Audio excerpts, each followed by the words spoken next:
Marián z Skalnej Roztoky si chcel iba uvariť zemiaky. Jeho kulinársky pokus sa skončil požiarom altánku aj susedovej prístavby rodinného domu. Plamene chceli uhasiť dobrovoľní hasiči, no nevedeli sa dostať k technike. Starosta totiž odcestoval z dediny aj s kľúčom od zbrojnice.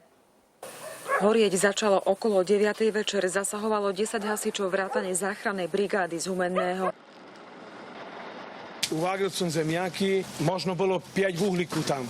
Zaperem, pecku som zatvoril, išiel som preč. Muž odišiel a altánok začal horieť. Oheň sa rozšíril do susedov. Od horiaceho altánku sa chytila časť hospodárskej budovy príslušného rodinného domu. V obci majú dobrovoľných hasičov, na ktorých sa poškodení spoliehali. Hasiči sa však nevedeli dostať k technike. Ľudia z toho vinia starostu. Neboli, keď som kľúče ja mal, hej, tak neboli kľúče. A tak starosta má mať kľúče od hasičskej zbrojnice, alebo má mať skrinka by urobená pri dverách. Starosta má mať od hasičskej zbrojnice kľúče, či má.